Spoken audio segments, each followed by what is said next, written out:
The sky turned crimson as flames leapt through the parched ponderosa pines, sending Elizabeth Hardaway scrambling up the rocky hillside in a desperate bid to outrun death. Nevada Territory, 1871, had seen no rain for nearly 3 months, and now the wilderness surrounding Piotch was paying the price.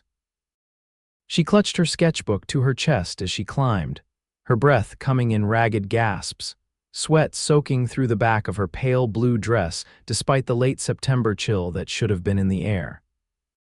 Hannah Scott had come west with dreams as vast as the territory itself, dreams that now seemed as fragile as the pages in her book, while fire devoured the world around her. She had arrived in Piotch just 4 months prior, dispatched by a Philadelphia publishing house to document the burgeoning mining town through illustrations for their forthcoming book on Western development. At 25, she had convinced her employers she was capable of the journey alone, determined to prove her worth in a profession dominated by men. Now, that determination seemed foolish as she found herself trapped on a rocky outcrop, flames advancing from 3 sides. Hannah had ventured out at dawn to sketch the mountain vistas, following a game trail recommended by the hotel proprietor. She had been so absorbed in capturing the play of light across the distant peaks that she hadn't noticed the first tendrils of smoke until the wind shifted, carrying the acrid scent directly to her. By then, it was already too late for a simple retreat back to town. Help! She screamed, her voice lost in the roar of the inferno below. The smoke thickened, choking her, stinging her eyes as she pressed herself against the rocky face of the hillside. The 4th side, the only direction without visible flames, led to a sheer drop of at least 60 feet. Hannah knew she had minutes, perhaps less, before the fire would reach her position. She tore a page from her sketchbook, scribbled a hasty farewell to her parents back east, and tucked it beneath a rock where it might survive the blaze. As she straightened, squinting through the smoke, she heard the pounding of hooves impossibly close. Yards away, a massive chestnut stallion burst through a wall of smoke, its rider leaning low over the saddle, a bandana pulled up over his nose and mouth. The horse reared slightly at the sight of Hannah, but the man's strong hands steadied the animal with practiced ease. "Madam," he called out, his voice deep and urgent even through the cloth covering his face. "We need to go now." Hannah stared in disbelief as the rider extended his hand toward her.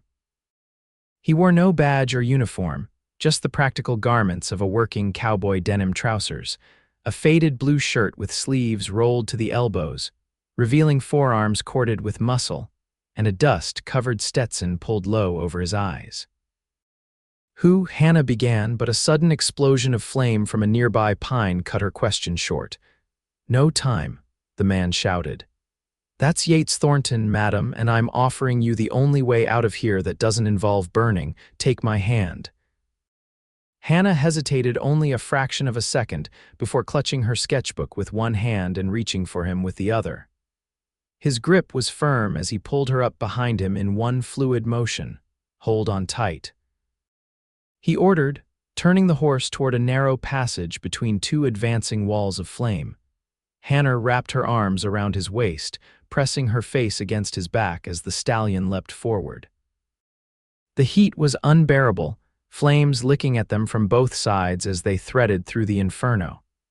She could feel the cowboy's muscles tense beneath her grip as he guided the horse with subtle shifts of his weight more than with the reins. The stallion's hooves thundered over the rocky ground, each stride carrying them through thickening smoke. Hannah's eyes watered, her lungs burning as she fought to breathe. Just when she thought they must surely be consumed by the fire, they burst through the wall of smoke into clearer air. Yates didn't slow the horse, pushing the animal to maintain its gallop down the slope toward the valley. Only when they reached a creek nearly a mile from the fire's edge did he finally pull back on the reins, allowing the exhausted horse to slow to a walk and then stop to drink from the water. Hannah slid from the saddle on unsteady legs, coughing violently as she gulped in fresh air. Her dress was singed in places, her face streaked with soot, and her hair had come loose from its careful arrangement, tumbling in a tangled mass around her shoulders. "You're hurt," Yates said, dismounting beside her. He gestured to a burn on her forearm she hadn't even noticed in the rush to escape. "It's nothing," Hannah managed between coughs. "You saved my life. I don't know how to thank you." Yates pulled the bandana down from his face, revealing features that were strikingly handsome despite being smudged with ash: a strong jaw, keen blue eyes, and a mouth that looked like it might smile easily under different circumstances. He appeared to be in his early 30s, with streaks of premature gray at his temples that somehow only enhanced his rugged appearance. "No need for thanks," he said, leading his horse to the water. "Anyone would have done the same." "I doubt that," Hannah said, finding her voice. "You rode directly into a wildfire to rescue a stranger. That's hardly anyone behavior, Mr. Thornton," he shrugged, seemingly uncomfortable with her praise. "Been working these hills for 7 years, know every trail and pass better than most, wasn't as risky as it looked." He paused, studying her with sudden intensity. "You're the artist from back east, aren't you, staying at Widow Miller's boarding house?" Hannah nodded, surprised. "Hannah Scott. I didn't realize I was a topic of conversation in Piotch." A hint of a smile crossed his face. "Town of 2,000 where most folks are miners or those who serve them. A woman arriving alone to draw pictures makes for at least a month's worth of gossip, Miss Scott." "I see," she said, suddenly aware of her disheveled appearance. She attempted to smooth down her hair, wincing as her burned arm protested the movement. "Let me look at that," Yates said, approaching with a small tin from his saddlebag. "It's a salve, nothing fancy, but it helps with burns." Hannah hesitated, then extended her arm. His touch was surprisingly gentle as he applied the salve, his calloused fingers careful around the angry red skin. "What were you doing up there alone?" he asked as he worked. "My job," she replied. "I'm documenting the landscape, the town, the mines, everything." "The publishing house wants detailed illustrations of life in the Nevada territory." "Dangerous work for someone unfamiliar with the territory," he observed, finishing with the salve and stepping back. "I'm more capable than I might appear at the moment," Hannah said, bristling slightly. "I've traveled extensively for my work: St. Louis, Denver, Sacramento. None of those places have wildfires like Nevada in drought," Yates pointed out. "Not to mention mountain lions, rattlesnakes, and the occasional desperate character who's down on his luck at the mines." Before Hannah could respond, the distant sound of men shouting caught their attention. Across the valley, a group of riders was moving toward them, likely a fire brigade from town. "Looks like Piotch has noticed its missing artist," Yates said. "They'll see you safely back." "You're not returning to town?" Hannah asked, surprised. Yates shook his head, already mounting his horse. "My cabin's in the opposite direction, needs checking after a fire like this." "But you're injured too," Hannah protested, noticing a burn on his hand that he'd made no mention of. "Had worse shaving," he said with a slight smile. "Good day, Miss Scott. Try to stay away from wildfires in the future." Before she could insist further, he touched the brim of his hat in a polite gesture and turned his horse, riding away at a steady trot that soon carried him out of sight among the scrub junipers that dotted the valley. The town's search party reached Hannah minutes later, led by Sheriff Mills himself, who insisted on helping her onto his horse despite her assurances that she could manage. As they rode toward Piotch, Hannah found herself looking back toward the hills where Yates had disappeared, wondering about the solitary cowboy who had risked his life for hers without hesitation. The following morning dawned clear, with no trace of the previous day's smoke visible from Hannah's window at Widow Miller's boarding house. Her arm was bandaged properly now, courtesy of Doc Whitman, who had clucked disapprovingly at her adventure while treating the burn. "Miss Scott," Widow Miller called, knocking briefly before entering with a tray. "I've brought your breakfast. Doctor's orders you're to rest today." "Thank you, Mrs. Miller," Hannah said, sitting up in bed, "but I really should continue my work. I've lost a day already." "Nonsense," the widow said firmly, setting down the tray. "The territory will still be here tomorrow. Besides, you have a visitor waiting downstairs. Says he's come to return your property." Hannah frowned, confused. "My property?" "A sketchbook," he said. "Found it after you dropped it during your escapade." The older woman's tone made clear her opinion of Hannah's outing. "Shall I send him up?" "No," Hannah said quickly, aware of how improper that would be. "I'll come down, just give me a moment to dress." 15 minutes later, Hannah descended the stairs in a simple green dress, her hair neatly arranged despite her still shaking hands. She expected to find one of the townsmen who had been in the search party yesterday. Instead, she stopped short at the sight of Yates Thornton standing awkwardly in the boarding house parlor, hat in hand, her sketchbook tucked under his arm. "Mr. Thornton," she said, unable to keep the surprise from her voice. He turned at the sound, and Hannah was struck again by how different he looked in the clear light of day. Without the smoke and urgency of their first meeting, she could see the fine lines around his eyes that suggested he smiled more than she'd witnessed, and the careful way he held himself slightly reserved but not unfriendly. "Miss Scott," he replied with a slight nod. "Found this on the trail this morning." He extended the sketchbook toward her, "Figured it might be important to your work." Hannah stepped forward to take it, her fingers brushing his as she did. "It is, thank you, I thought it was lost in the fire." "Must have fallen during our ride," Yates said. "Pages got a bit smoke, damaged at the edges, but the drawings look intact." Hannah opened the book, relief washing over her as she saw her sketches were indeed largely unharmed. She looked up to find him watching her with an expression she couldn't quite decipher. "You have considerable talent," he said quietly. "Never seen the mountains captured quite that way before." Hannah felt a flush of pleasure at the compliment. "You looked through it?" "Just to confirm it was yours," he said quickly. "Didn't mean to pry."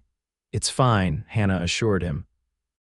"After all, you saved both me and my work. I'd say that earns you looking privileges." A small smile touched his lips. "How's the arm?" "Better," she said, glancing down at the bandage. "And your hand," he flexed it dismissively. "Like I said, nothing serious." An awkward silence fell between them.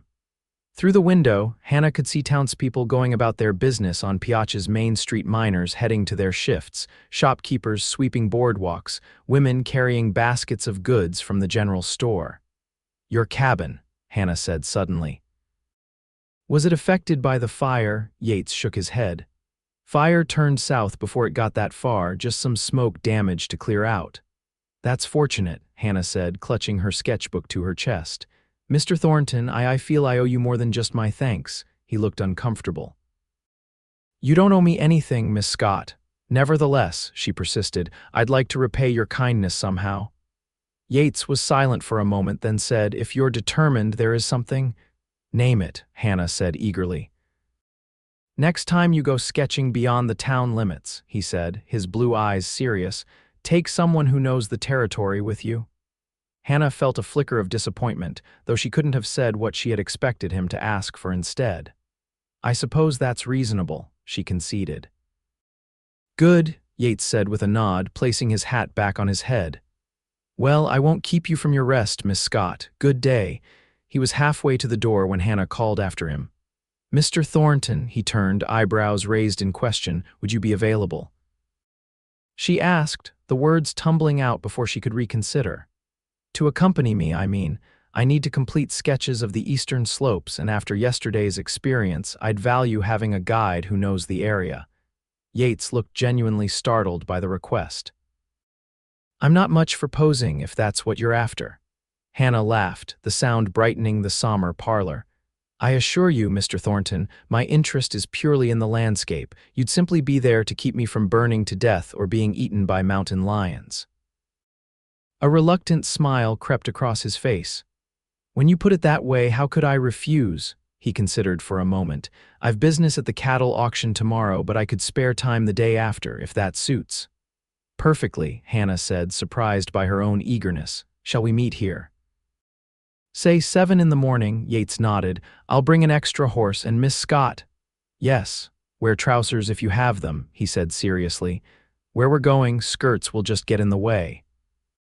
With that practical advice, he touched the brim of his hat and departed, leaving Hannah standing in the parlor with her rescued sketchbook and an unexpected sense of anticipation for what had started as a simple work assignment. 2 mornings later, Hannah waited on the boarding house porch, feeling conspicuous in the men's trousers and shirt she had borrowed and hastily altered from Widow Miller's late husband's belongings. Her hair was braided and pinned up securely, and she had packed her art supplies in a leather satchel that hung across her body. Yates arrived precisely at 7, leading a second horse alongside his chestnut stallion. He wore much the same attire as before, practical clothes for working outdoors, but Hannah noticed he had trimmed his beard and his shirt looked freshly pressed. "Morning, Miss Scott," he called, dismounting to help her with her supplies. "Good morning," she replied, suddenly nervous. In the clear light of day, away from the drama of the wildfire, she was acutely aware of how unusual their arrangement was. Proper ladies from Philadelphia didn't typically spend days alone in the wilderness with cowboys they barely knew. Yates seemed to sense her hesitation. "Brought Mrs. Peterson's mare for you," he said, indicating the dappled gray horse. "She's gentle but sure-footed, good for these hills." "Thank you," Hannah said, approaching the horse cautiously. "It's been some time since I've ridden." "She'll take good care of you," Yates assured her, helping Hannah mount before securing her satchel to the saddle. They rode out of town in companionable silence, Hannah focusing on remembering how to move with her horse, while Yates led them toward a trail that climbed gradually into the foothills east of Piotch. The morning air was crisp, autumn firmly establishing itself in the high desert landscape. "The fire moved south," Yates explained as they rode. "Where we're headed wasn't touched. You'll see the landscape as it should be." "I appreciate that," Hannah said. "After witnessing such destruction, I'd like to capture the beauty that remains." Yates glanced at her, his expression thoughtful. "Most folks who come through here only see what can be taken: silver from the mines, timber from the forests, land for cattle. Not many stop to notice the beauty." "And you, Mr. Thornton?" Hannah asked. "What do you see?" He considered her question seriously before answering. "Home, I suppose. Been all over Texas, Kansas, Colorado, but something about this land speaks to me, harsh as it can be." Hannah nodded, understanding. "I've traveled extensively for my work, but I've never felt that sense of belonging to a place. It must be comforting." "Sometimes," he agreed, "other times lonely." The simple admission hung between them as they continued riding, the trail growing steeper. After about an hour, they reached a high meadow surrounded by pines with a spectacular view of the mountain range beyond. "This is perfect," Hannah breathed, taking in the sweeping vista. Yates helped her dismount and tethered the horses where they could graze. Hannah set up her portable easel and began sketching rapidly, trying to capture the play of light across the distant peaks. Yates kept a respectful distance, sitting with his back against a boulder, occasionally scanning their surroundings with the watchfulness of someone accustomed to wilderness hazards. "May I ask how you came to be in Piotch, Mr. Thornton?" Hannah ventured after completing her initial sketch. "Cattle," he replied simply. "Drove a herd up from Texas 7 years ago for a rancher named Delaney. When he died the following winter, his widow sold me a small piece of land and enough stock to start my own operation. Been here since." "And before Texas?" Hannah asked, switching to a finer pencil for details. Yates was quiet for so long she thought he might not answer. "Virginia," he finally said. "Left after the war, nothing worth staying for." Hannah nodded, recognizing the weight in his tone that suggested deeper stories he wasn't ready to share. "The war changed everything for so many," she said softly. "You lost someone?" Yates asked. "My older brother," Hannah confirmed. "Auntie Edem." A shadow passed over Yates's face. "Sorry to hear it. Tough battle." "Were you there?" Hannah asked, pausing in her work. He shook his head. "Different theater, but none were good." They fell silent again, but the shared acknowledgement of loss had shifted something between them. The silence felt less like two strangers maintaining polite distance and more like mutual respect for wounds still healing. As the morning wore on, Hannah completed several detailed sketches, occasionally asking Yates questions about the landscape, the names of distant peaks, the types of trees that grew at different elevations, the wildlife that inhabited the area. His knowledge was extensive and practical, delivered without pretension. Around midday, Yates unpacked a simple lunch of jerky, bread, and dried apples, which they shared sitting on a fallen log overlooking the valley. "Is your ranch nearby?" Hannah asked, accepting a canteen of water from him. "About 5 miles northwest," Yates replied. "Nothing grand, small herd of cattle, some horses I break and sell, enough to keep me busy." "Do you manage it alone?" "Mostly. Hire help for roundup and branding," he smiled slightly. "And I've got a dog meaner than any foreman." Hannah laughed at that. "I'd like to see your ranch sometime," she said, then immediately colored at the potential impropriety of the statement. "For my book, I mean. I'm documenting all aspects of life in the territory." If Yates noticed her embarrassment, he was kind enough not to mention it. "You're welcome anytime, though I can't promise it's worth sketching." After lunch, they moved to another vantage point where Hannah could capture a different angle of the landscape. As she worked, Yates occasionally pointed out features she might have missed: a hawk's nest in a distant pine, the subtle change in vegetation that indicated a hidden spring, the way certain rock formations told stories of the land's ancient past. "You should have been an artist yourself," Hannah remarked, impressed by his eye for detail. Yates chuckled. "Can't draw more than a crude map, but when you live close to the land, you notice things. Have to." By late afternoon, Hannah had filled several pages with sketches, her fingers smudged with graphite, her cheeks pink from the sun. Yates suggested they start back before dusk, explaining that the trail could be treacherous in failing light. As they rode back toward Piotch, Hannah found herself reluctant for the day to end. The easy companionship they had developed surprised her. Yates was nothing like the rough, uncouth cowboys she had expected to encounter in the West. Behind his reserved exterior was a thoughtful, observant man whose quiet confidence came not from bravado but experience. "Thank you for today," she said as the town came into view. "I got exactly what I needed for my work." Yates nodded. "Glad to help. You've got a real gift, Miss Scott." "Hannah," she said impulsively. "Please call me Hannah. After riding through fire together, I think we can dispense with some formalities." He looked at her with surprise, then offered a small smile. "Hannah, then, and I'm Yates to my friends. Are we friends, Mr. Thornton?" she asked, a teasing note in her voice. "I believe we might be," he replied, his blue eyes crinkling slightly at the corners.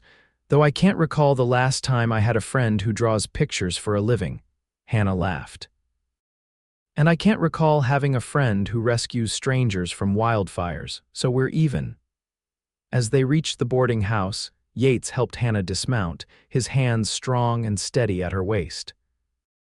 For a brief moment, they stood closer than propriety strictly allowed, neither seeming eager to step away. "Would you?" Hannah began, just as Yates said, "I should." They both stopped, smiling awkwardly. "You first," Yates offered. "I was going to ask if you would be willing to show me more of the area," Hannah said. "For my work, of course. There's still so much I need to document." Yates nodded. "I'd be happy to, whenever your schedule permits." "Perhaps the day after tomorrow," Hannah suggested. "I need tomorrow to work on the sketches I've made today." "The day after tomorrow," Yates confirmed. "Same time," Hannah nodded, suddenly aware that several townspeople passing by were watching their interaction with undisguised interest. No doubt by evening, rumors would be circulating about the Eastern artist and the solitary rancher. "Until then," she said, gathering her satchel of supplies. "Thank you again, Yates." He touched the brim of his hat, a gesture she was coming to find endearing. "Good evening, Hannah." As Hannah watched him ride away with the borrowed mare in tow, she acknowledged to herself that her interest in spending more time with Yates Thornton had little to do with her assignment and everything to do with the man himself. Over the next 3 weeks, Hannah and Yates fell into a comfortable routine. Every few days, he would arrive at the boarding house at dawn, and they would ride out to explore different areas around Piotch. Hannah filled her sketchbook with drawings of mountainsides, canyon vistas, and the occasional wildlife they encountered. Yates proved to be an excellent guide, his knowledge of the territory seemingly limitless. During their long rides and quiet afternoons of sketching, their conversations gradually deepened. Hannah told him about growing up in Philadelphia, her struggle to be taken seriously as a female illustrator, and her determination to make this assignment a success. In turn, Yates shared more about his childhood on a modest farm in Virginia, his complicated feelings about the war that had divided his family, and his journey west in search of a fresh start. "I never intended to stay in one place again," he admitted one afternoon as they sat beside a small mountain lake. "Then something about this land got hold of me. Can't explain it exactly." Hannah nodded, adding shading to her sketch of the lake's reflection. "Sometimes the places that heal us aren't the ones we go looking for."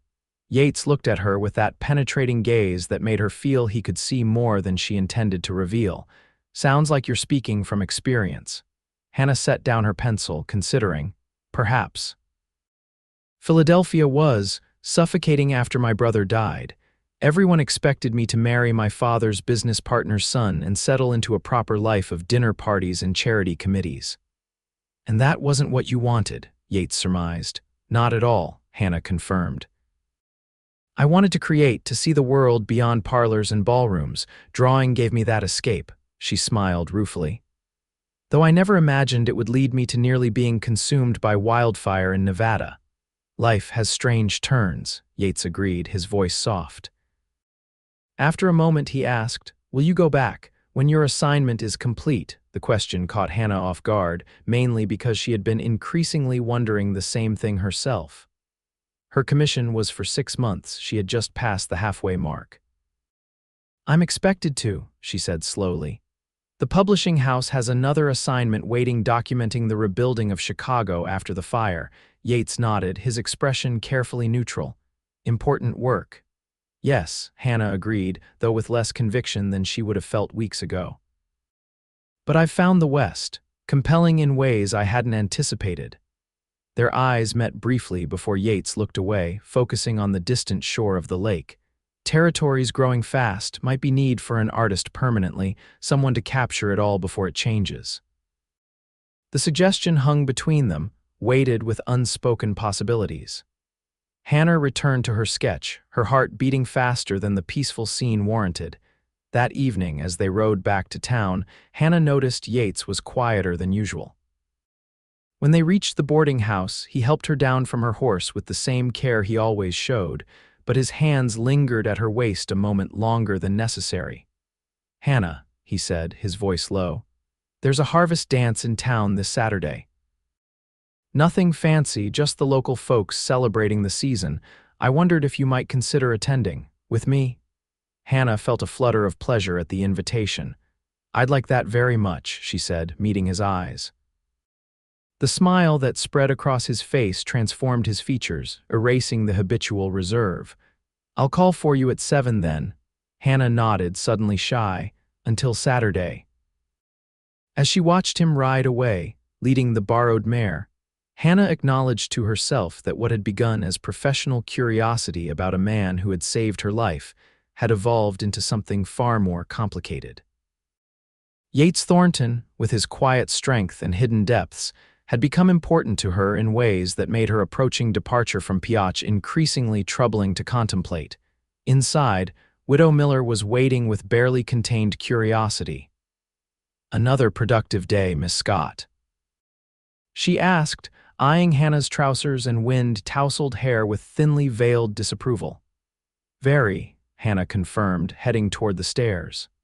"Mr. Thornton seemed to have something particular to say this evening," the widow observed, following Hannah to the foot of the staircase. Hannah paused, turning back with a small smile. "He invited me to the harvest dance." Widow Miller's eyebrows shot up. "Did he now? Well, that is a development. Yates Thornton hasn't attended a social function in this town in all the years I've known him." "Really?" Hannah asked, surprised. "Man keeps to himself," the widow confirmed. "Been the subject of many a matchmaking attempt by the local mothers with daughters of marriageable age, but he's never shown interest." Her expression softened slightly. "Until now, it seems." Hannah felt her cheeks warm. "It's just a dance, Mrs. Miller." "Of course, dear," the older woman said with a knowing smile. "Just a dance. You'll be needing a proper dress, I expect. Something better than what you brought for daily wear." Hannah glanced down at her travel-worn garments, suddenly concerned. "I don't have anything suitable for a Western dance." "Then it's fortunate that Mrs. Haskell, our local seamstress, owes me a favor," Widow Miller said decisively. We'll visit her first thing tomorrow. Can't have Philadelphia's finest artist attending the harvest dance in anything less than the best Piotch has to offer. Before Hannah could protest that her funds were limited, the widow waved her hand dismissively. Consider it my contribution to your documentation of our town. A proper record should include how we celebrate, shouldn't it? Hannah smiled gratefully. Thank you, Mrs. Miller, that's very kind. Not kindness, dear, the widow replied with a wink. Insurance. If I'm the one who helps Hannah Scott look her finest when she catches Yates Thornton's eye for good, my standing as Piotch's premier source of gossip is secured for years to come. Hannah laughed, heading up the stairs with a lighter heart than she'd felt in years. For the first time since leaving Philadelphia, she found herself eagerly anticipating a social event, not for the professional connections it might yield, but for the simple pleasure of an evening spent with a man whose company she had come to value more than she cared to admit. Saturday arrived with the crisp brightness characteristic of Nevada autumn. Hannah spent the day in nervous anticipation, bathing carefully in the hip bath Widow Miller had set up in her room, arranging her hair in a more elaborate style than her usual practical braid, and finally donning the dress Mrs. Haskell had created in record time. The gown was simpler than what would have been fashionable in Philadelphia, but Hannah thought it perfect deep burgundy silk with modest lace trim at the bodice and sleeves, the skirt full but not ostentatiously so. It was elegant without being pretentious, perfectly suited to a frontier town's celebration. At precisely 7 o'clock, Widow Miller called up the stairs. Miss Scott, your escort has arrived. Hannah took a final glance in the small mirror, tucked a stray curl into place, and descended the stairs with careful steps, mindful of the unfamiliar weight of the full skirt after weeks of practical work clothing. Yates stood in the parlor, his back to the stairs as he spoke quietly with Widow Miller. Hannah paused, taking in the sight of him in his Sunday best, a dark suit that fit his broad shoulders perfectly, his usually unruly hair combed neatly, his beard trimmed close. He looked both familiar and strangely new, the rugged cowboy transformed into something more formal but no less compelling. He turned at the sound of her steps, and the expression that crossed his face sent warmth flooding through Hannah. His eyes widened slightly, and for a moment he seemed at a loss for words. Good evening, Yates, Hannah said, filling the silence as she reached the bottom of the stairs. Hannah, he replied, his voice lower than usual. You look beautiful. The simple compliment, delivered with such evident sincerity, affected Hannah more than the most elaborate flattery ever had. Thank you. You look very handsome yourself. Widow Miller watched their exchange with undisguised delight. Don't you make a fine pair, she declared. The whole town will be talking. Yates cleared his throat, offering his arm to Hannah. Shall we, Miss Scott? The dance has likely already begun. Hannah placed her hand on his arm, feeling the solid strength beneath the suit jacket. Lead on, Mr. Thornton. The harvest dance was being held in the newly constructed town hall, a spacious building that served multiple purposes for the growing community. As they approached, Hannah could hear fiddle music and laughter spilling out into the night. I should warn you, Yates said as they neared the entrance, I haven't danced in years, may step on your toes more than once. Hannah smiled up at him. I'll risk it. Inside, the hall was transformed by autumn decorations. Dried corn husks, pumpkins, and colored leaves adorned the walls and tables. Lanterns cast a warm glow over the proceedings, and a small band of local musicians played lively tunes at one end of the room. Couples were already whirling around the dance floor, while others chatted in groups around the perimeter. Their entrance caused a noticeable pause in several conversations.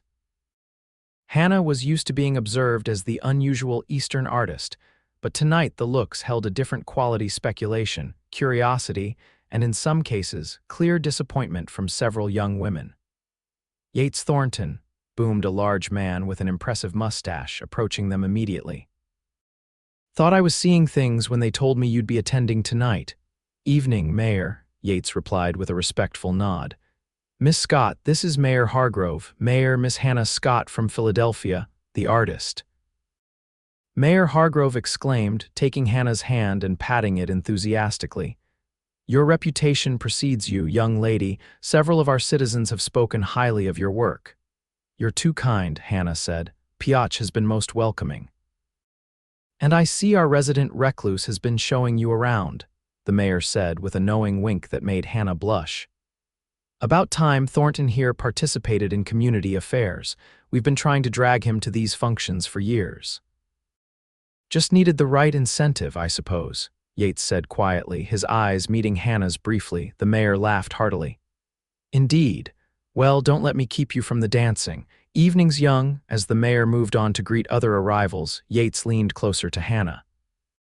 Ready to brave the dance floor, or would you prefer refreshments first? Dancing, I think, Hannah decided, before I lose my nerve. Yates led her to the edge of the dancing area just as the musicians began a waltz. This I might manage without disgracing us both, he said with a small smile, placing his hand properly at her waist. As they joined the other couples circling the floor, Hannah was surprised by how naturally Yates guided her through the steps. For someone who hasn't danced in years, you move quite well, she observed. Some things you don't forget, he replied. My mother insisted all her sons learn properly, said no Thornton would embarrass her in a ballroom.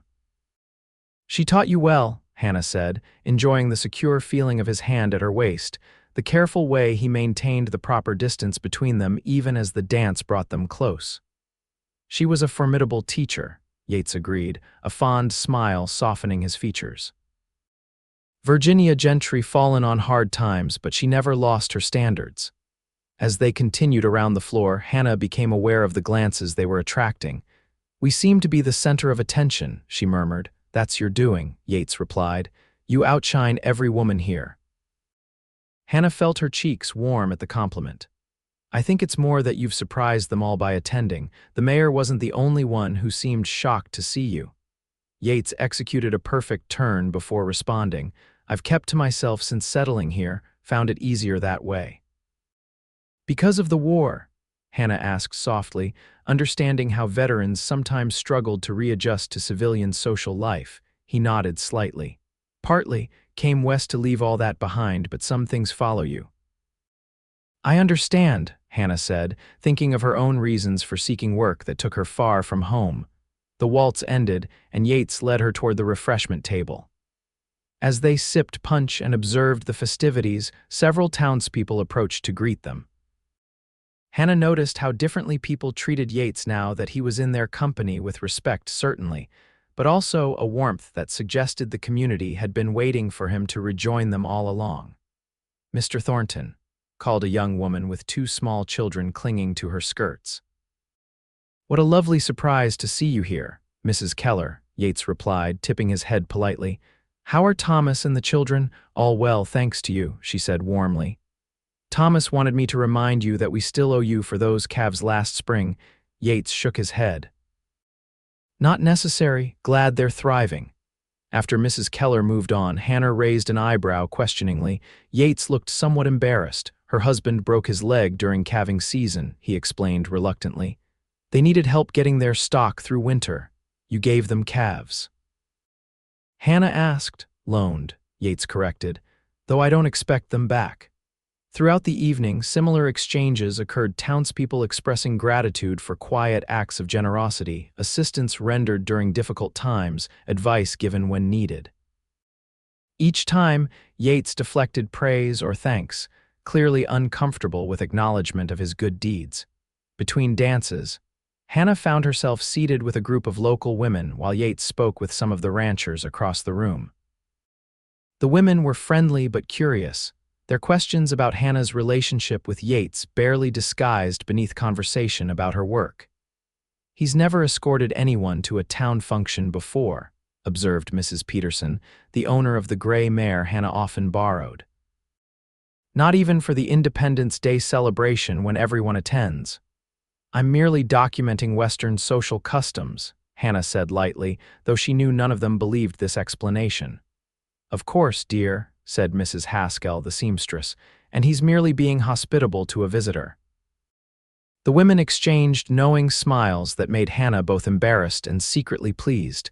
Later, as the evening was winding down, the band began playing a slower, more intimate tune.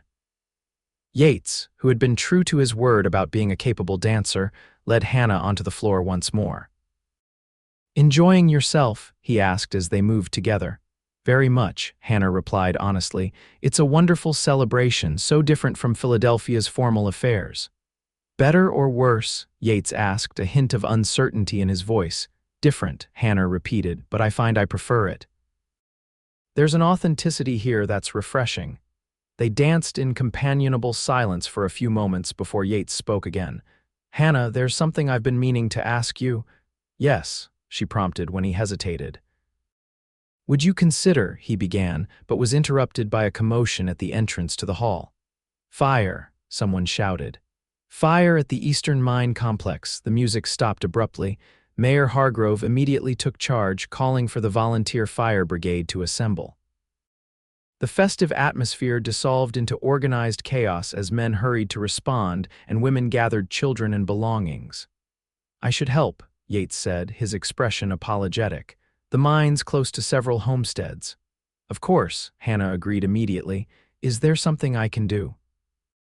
Yates considered for a moment. "They'll need bandages and water at the infirmary for smoke inhalation.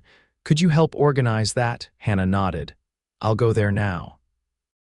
For the next several hours, the town worked together to battle the fire that had broken out in one of the processing buildings at the mine. Hannah found herself working alongside Mrs. Whitman, the doctor's wife, preparing bandages and helping tend to miners suffering from smoke exposure. It was nearly dawn when Yates appeared at the infirmary, his fine suit now smoke-stained and rumpled, his face streaked with soot. He looked exhausted but relieved. "Fire's contained," he reported to Dr. Whitman. "No loss of life, though 2 buildings are gone. Could have been much worse." He found Hannah as she was washing used bowls in the back room. "You're still here," he said, sounding surprised. "Of course," she replied, drying her hands on a nearby towel. "Where else would I be?" Yates smiled tiredly. "Most city ladies I've known would have retreated to safety at the first sign of trouble." "I'm not most city ladies," Hannah reminded him.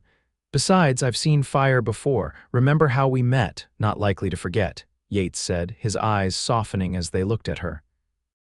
Despite his disheveled appearance, Hannah thought he had never looked more handsome than in that moment, weary but satisfied after helping others. The careful reserve he usually maintained somewhat lowered by exhaustion.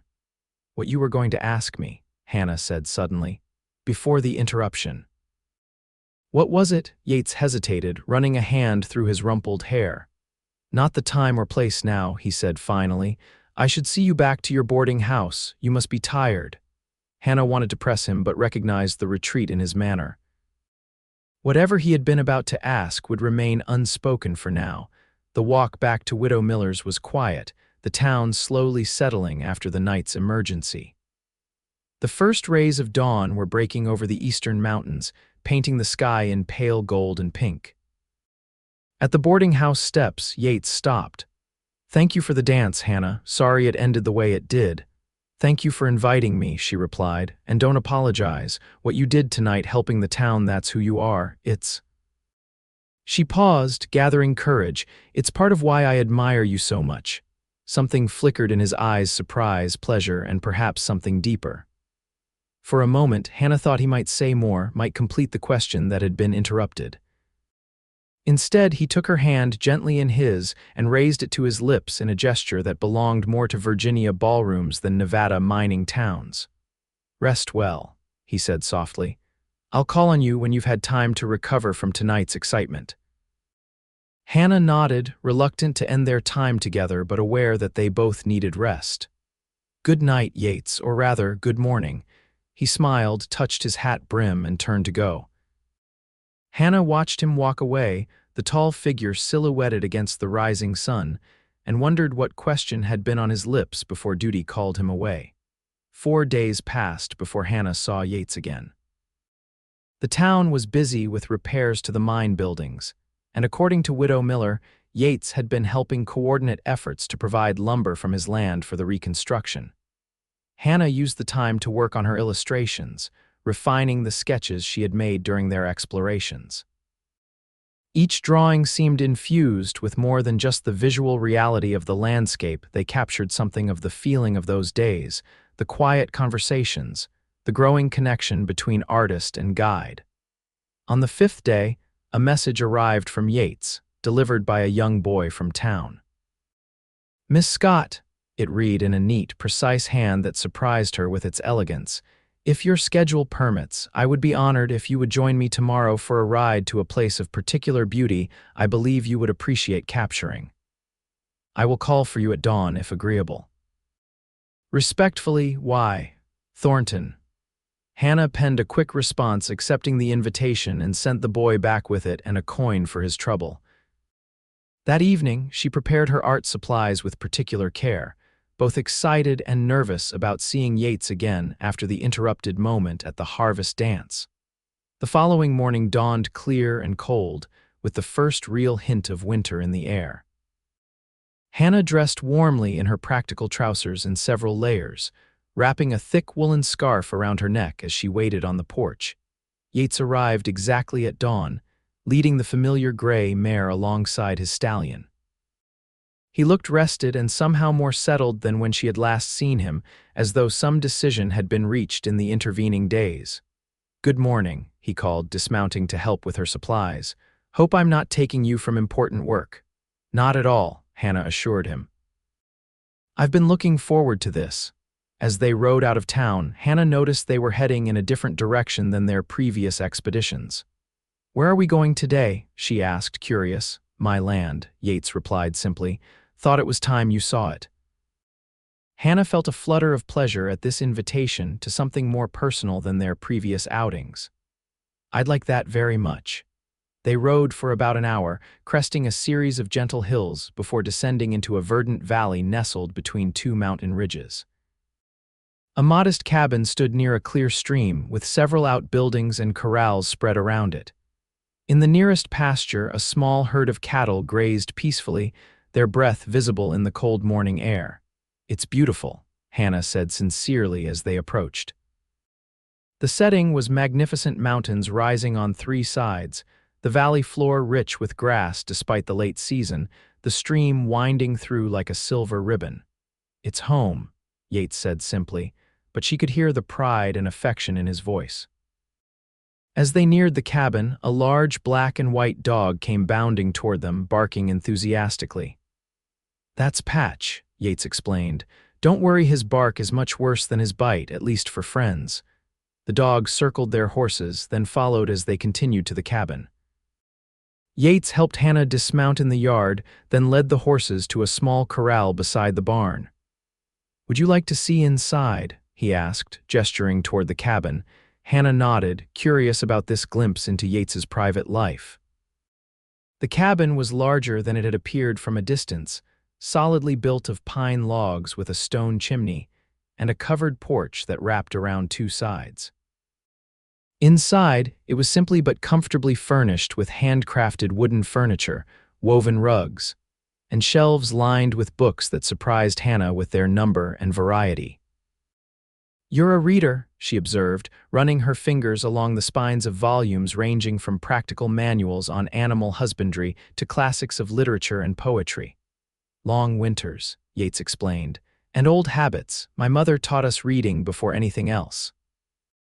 He moved to the stone fireplace, quickly building a small fire to take the chill from the room. "Tea before we explore further," Hannah accepted gratefully, watching as Yates moved about the cabin with the easy familiarity of long habit. There was something deeply appealing about seeing this self-sufficient man in his own domain. The reserved cowboy relaxed in the privacy of his home. After tea, Yates showed her around the property, the barn where he kept his best horses, the workshop where he repaired equipment, the garden plot now mostly harvested for winter. Everything was neat, practical, and well-maintained, reflecting the character of its owner. "And now for what I really brought you to see," Yates said, leading her toward a path that climbed gently up the eastern ridge. "It's a bit of a walk, but I think you'll find it worthwhile." They hiked for about 20 minutes, patch running ahead of them on the trail until they reached a natural stone outcrop that jutted from the mountainside. From this vantage point, they could see the entire valley spread below them, Yates's homestead a peaceful center to the stunning landscape. "Oh," Hannah breathed, taking in the vista. The morning light caught the stream, making it sparkle like scattered diamonds. Beyond the valley, the mountains rolled away in successive waves of deep green and purple, their peaks dusted with early snow. "Thought you might want to sketch it," Yates said, watching her reaction with evident pleasure. "It changes with every season, every time of day, never quite the same twice." Hannah immediately set up her portable easel, eager to capture the magnificent view. Yates settled nearby on a flat rock content to watch her work in comfortable silence. As she sketched, Hannah found herself putting more than just the landscape on paper. She included the cabin, the barn, the grazing cattle elements that made this not just a beautiful view but a home. She worked with unusual intensity, aware that this drawing held particular significance, though she couldn't have articulated exactly why. "May I?" Yates asked after she had been working for over an hour, moving to stand beside her. Hannah nodded, suddenly nervous as he studied her work. The sketch was nearly complete, the valley captured in detailed strokes, the mountains rising majestically behind, the small homestead nestled securely in the protective embrace of the landscape. "You've made it more beautiful than it is," Yates said softly. "No," Hannah disagreed. "I've only drawn what I see." Yates looked at her then, his blue eyes serious. "And what do you see, Hannah?" The question felt weighted with meaning beyond the simple words. Hannah put down her pencil, gathering courage. "I see a place where someone belongs," she said carefully. "A home created with care and purpose. I see beauty, yes, but also peace," Yates nodded slowly. "That's what I hoped to build here. After the war, peace was all I wanted." He paused, looking out over his land. "At the harvest dance, before the fire interrupted, I was going to ask if you would consider extending your stay in Piotch, beyond your commission." Hannah's heart quickened. "Why?" she asked, though she thought she knew the answer. Yates turned to face her fully. "Because I've come to care for you, Hannah, more than I expected was possible again. These weeks showing you the territory, they've been the best I've known in years." "Yates," Hannah began, but he held up a hand. "Let me finish, please. I know you have a life waiting in Philadelphia, a career. Opportunities I can't offer. I wouldn't ask you to give those up." He gestured to the valley below. "This is a hard life in many ways, isolated, demanding, not what a woman of your talents and education might dream of." "You haven't asked me what I dream of," Hannah said quietly. Yates looked surprised. "What do you dream of then?" Hannah looked out over the valley, gathering her thoughts. "When I left Philadelphia, I was running from expectations of future mapped out by others that felt like a cage. I wanted to see the world, yes, but more than that, I wanted to find a place where I could be fully myself." She met his eyes. "These past weeks, riding beside you, seeing this land through your eyes, I felt more alive, more myself than ever before." Hope flickered in Yates's eyes. "Are you saying I'm saying I'd like to stay?" Hannah said, her voice steadier than she felt. "Not just for a few more weeks or months. I want to know if there might be a place for me here. With you." Yates stepped closer, taking her hands in his. "There's always been a place for you here. From the moment you stood on that burning hillside, refusing to give up, I think I started falling for you then." Hannah smiled, remembering, not the most dignified first impression. "It was perfect," Yates countered. "Showed me exactly who you are, brave, determined, unwilling to surrender to circumstances." His expression grew serious. "But Hannah, I need you to be sure. The territory isn't Philadelphia. Winters are harsh, towns small, you'd be far from everything familiar." "Not everything," Hannah said softly. "You'd be here." Something in Yates's expression broke open then, a vulnerability she had only glimpsed before now fully visible. "I love you, Hannah Scott, have for weeks now. Probably since that first day when you asked about everything we passed like the world was a book you needed to read cover to cover." Hannah felt tears prick her eyes at the simple, heartfelt declaration. "I love you too, Yates. It scared me at first how quickly, how completely, but I do." He released her hands to gently cup her face. "May I kiss you?" Hannah nodded, her heart pounding as Yates leaned down to press his lips to hers. The kiss was gentle at first, almost hesitant, then deepened as Hannah responded. His arms encircled her, drawing her close against the chill mountain air, and Hannah felt as though she had finally, truly found home. When they broke apart, Yates rested his forehead against hers. "What about your commission, your publishing house?" "I'll complete the work," Hannah said. "And I can send the final illustrations from here. As for future commissions," she smiled. "The West is changing rapidly. I suspect there will be plenty of demand for an artist documenting the territory from within rather than as a visitor." Yates smiled, the expression transforming his face with joy. "I can build you a proper studio. That south-facing room gets the best light." Hannah laughed, delighted by his immediate practical response. "Already planning renovations, Mr. Thornton. Planning a future," he corrected. "Our future if you'll have me." "I will," Hannah said without hesitation. "Though I should warn you, I still intend to wear trousers when we ride out to sketch." Yates laughed, the sound echoing across the valley. "Wouldn't have it any other way." He grew serious again, taking her hands in his. "Hannah Scott, will you marry me? Be my wife, my partner in this life I'm building?" "Yes," Hannah replied simply. "Yes to all of it." They remained on the outcrop for some time, planning their future together as Hannah completed her sketch. Below them, Yates's homestead. Their homestead now lay peaceful in the valley, smoke curling from the cabin chimney, cattle grazing in the meadow, the stream catching sunlight as it wound its way toward the distant horizon. 3 months later, on a crisp January morning, Hannah Scott became Hannah Thornton in a simple ceremony at the Piotch Church. The town turned out in full, delighted by the romance that had blossomed from near tragedy. Widow Miller cried openly, taking full credit for the match to anyone who would listen. Mayor Hargrove officiated, beaming with satisfaction at having finally seen the reclusive rancher fully integrated into the community.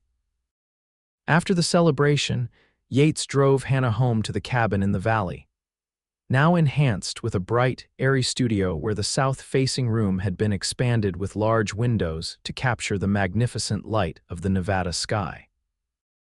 Inside, Hannah's completed illustrations for the Philadelphia publishing house were carefully packaged, ready for the eastbound stage the following day, her final commission as Hannah Scott. As they stood on the porch watching the winter sunset paint the valley in hues of gold and rose, Yates wrapped his arms around his wife from behind, resting his chin on her head. "Happy?" he asked softly. Hannah leaned back against him, secure in his embrace. "Completely. Though I'm still not entirely convinced you didn't arrange that Wildfire as an elaborate scheme to meet the new lady artist in town." Yates chuckled, the sound rumbling through his chest against her back. "Afraid I can't claim that level of planning. Just happened to be in the right place at the right time. For both of us," Hannah said, turning in his arms to face him. "Who would have thought that being trapped by fire would lead to finding exactly where I belong?" Yates kissed her gently, then more deeply as the last rays of sun slipped behind the mountains. "Welcome home, Mrs. Thornton," he whispered against her lips. "Home," Hannah agreed, the word filled with all the meaning she had been searching for. At last. Inside, the fire crackled warmly in the hearth. Patch sprawled contentedly on the rug, and Hannah's sketches of their valley hung on the wall, the first of many illustrations that would document not just the changing territory, but their life together in it. Outside, the first stars appeared in the darkening sky over a landscape that had once been strange and threatening, but now embraced them both as its own. 5 years later, Hannah sat on the porch of their expanded cabin, sketching the scene before her Yates teaching their 3-year-old son James to ride a gentle pony in the yard, while their infant daughter Sarah slept peacefully in her cradle beside Hannah. The valley that had seemed so wild when she first saw it had become the center of her world, changing with the seasons but always beautiful, always home. Hannah's illustrations of Western life had gained popularity back east, allowing her to work regularly for several publications without leaving the territory she had come to love. Her unique perspective as both an artist and a rancher's wife brought authenticity to her work that readers appreciated. Yates had expanded their holdings, working closely with neighboring ranchers to develop better breeding stock and sustainable grazing practices. The community respected his quiet leadership and practical wisdom, often seeking his counsel on matters affecting the growing territory. "Mama, look." James called excitedly as he completed a circuit of the yard on his pony, Yates walking alongside with a protective hand ready if needed. "Wonderful, darling." Hannah called back, quickly capturing the moment in her sketchbook, her son's proud smile, Yates's gentle guidance, the mountains rising majestically behind them. Later, as they sat together after the children were asleep, Yates examined her day's work spread across the table. "You've captured him perfectly," he said, touching the sketch of James. "Has your father's expression exactly." "And your eyes," Hannah added. "Both of them do," Yates smiled, gathering the sketches carefully. "Sometimes I still can't believe this life is real." That day on the mountain, when the fire was closing in, I was just doing what needed doing. Never imagined it would lead to all this. Hannah took his hand, turning it over to trace the faint scar from the burn he'd received during her rescue. "I think about that day often. How close we came to never knowing each other if you had taken a different trail that morning." "But I didn't," Yates said simply. "And you didn't give up on that hillside. The rest was just us being smart enough to recognize what we'd found." Hannah leaned against him, content in the quiet evening. Outside, the Nevada sky blazed with stars, uncountable and brilliant above their valley. Inside, the home they had built together sheltered their children, their hopes, their future. "Any regrets?" Yates asked softly, an echo of a question he had posed on their wedding night and occasionally since, not from doubt, but from wonder that she had chosen this life with him. "Not one," Hannah replied truthfully, turning to kiss him. "Every sketch, every sunrise, every moment exactly where I'm meant to be." And as Yates gathered her close, Hannah thought of the frightened woman on the burning hillside all those years ago, surrounded by fire with seemingly no way out. How could she have known that the approaching rider would lead her not just to safety, but to a life richer and more fulfilling than any she could have imagined? The wildfire that had threatened to end her life had instead led her to its true beginning in a valley cradled by mountains, beside a man whose quiet strength had captured her heart, within a family created by love and bound by the shared understanding that sometimes the most unexpected turns in the trail lead exactly where you're meant to go.